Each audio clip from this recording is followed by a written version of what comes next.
Përshëndetje të gjithëve dhe mirë se erdhët në kuzhinën e Rajanës. Sot do të përgatisim së bashku një ëmbëlsirë të shpejtë që mund ta përgatisni për iftar gjatë muajit të Ramazanit. Është një tortë ose një ëmbëlsirë pa pjekje, me shumë pak përbërës dhe përgatitet për fare pak minuta.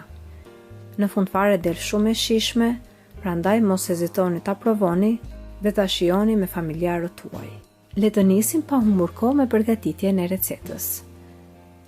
Në fillim, ajo që do të bëjmë është përgatitja e shtresës me biskota. Për këtë ëmbëlsirë unë kam përdorur gjysmë pako me biskota, mund të përdorni çfarëdo lloj biskotash që keni dëshirë. Biskotat i kalojmë në një blender derisa t'i thërmojmë komplet.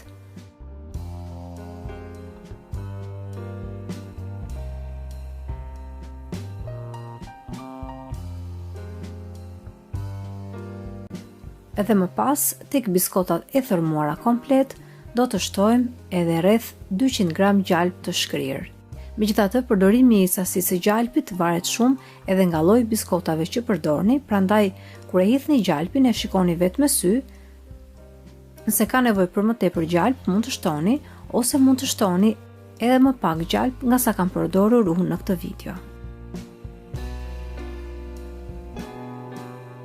Mjafton që biskotat e thërmuara të njomen komplet dhe më pas, kur biskotat i keni trazuar mirë me gjalpin, biskotat e thërmuara i shtrojmë në tepsi.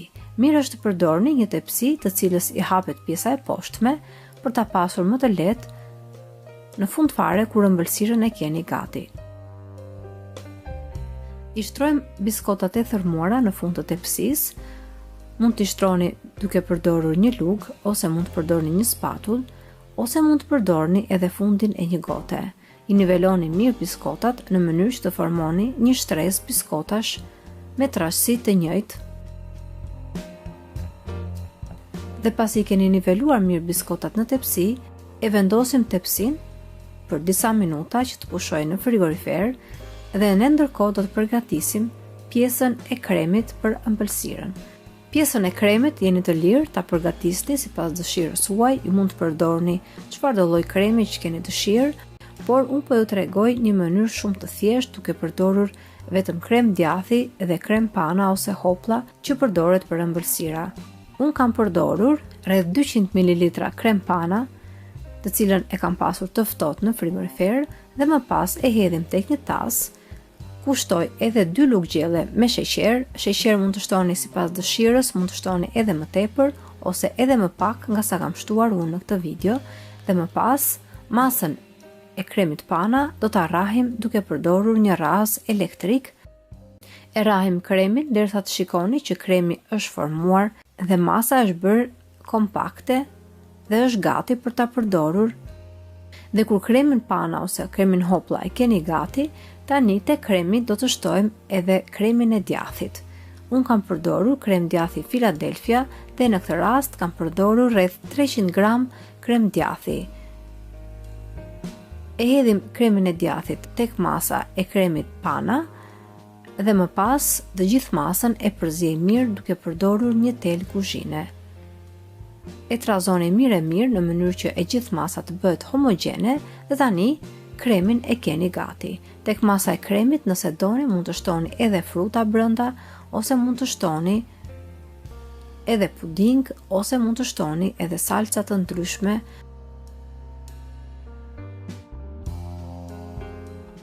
Dhe më pas, do të heqim edhe tepsin me biskota nga frigoriferi, dhe si për biskotave të thërmuara do të shtojmë edhe masën e kremit që formuam. E nivelojmë mirë edhe kremin që formuam dhe tani të gjithë ëmbëlsirën e vendosim në frigorifer. Nëse keni kohë, pra nëse e përgatisni ëmbëlsirën që në mëngjes dhe iftarin do ta hani në darkë, atëherë sigurisht ju mund ta vendosni ëmbëlsirën në zonën normale të frigoriferit. Por nëse ëmbëlsirën e përgatisni vonë dhe nuk keni kohë, atëherë sigurisht ju mund ta vendosni ëmbëlsirën në zonën e ngrirjes dhe e lini të qëndrojë aty për të paktën 30 minuta. Kaq mjafton që kjo ëmbëlsirë të jetë gati që në fund fare ta servirni në kohë kur shtroni dhe darkën e iftarit. Përpara se ta servirni, nëse dëshironi, sipër mund t'i shtroni edhe një shtresë tjetër Unë duke qenë se në shtëpi kisha një lloj salse me qershi, të cilën e kemi bler të gatshme, i kam shtuar këtë lloj salse. Por ju jeni të lirë të përdorni çfarë të keni dëshirë. Nëse dëshironi, sipër mund t'i hidhni edhe një shtresë çokoladë, ose mund t'i vendosni reçel ose fruta të tjera. Mund t'i vendosni krem vanilje, pra si të keni dëshirë, ose mund mos i vendosni asnjë gjë fare, pasi kjo ëmbëlsirë del shumë e mirë.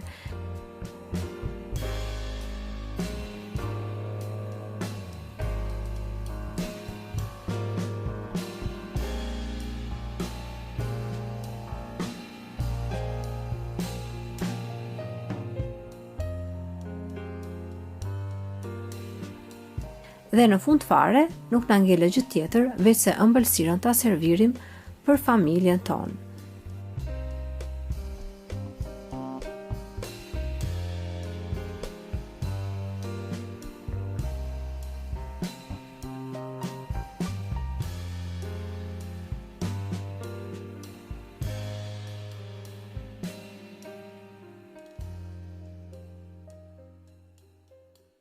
Një ëmbëlsirë e shpejtë që nuk ju merr shumë kohë, por që del fantastike, jo me shumë përbërës. Përgatiteni dhe më besoni që do të bëhet një nga ëmbëlsirat e preferuara të familjes suaj.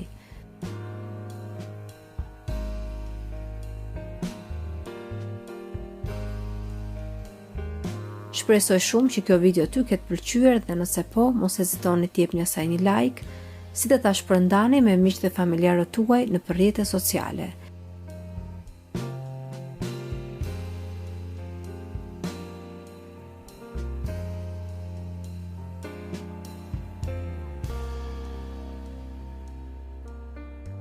Gjithashtu, mos nguroni të abonoheni në kanalin tim, si dhe të shtypni zilën e vogël anash kanalit, në mënyrë që të njoftoheni sa herë në kanal postohen recetat e reja.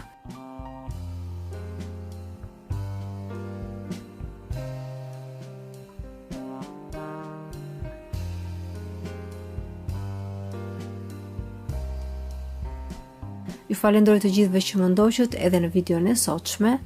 Bashkë do të dëgjojmë sërish në videon e radhës. Deri atëherë, Zoti ju bekatoft të gjithëve.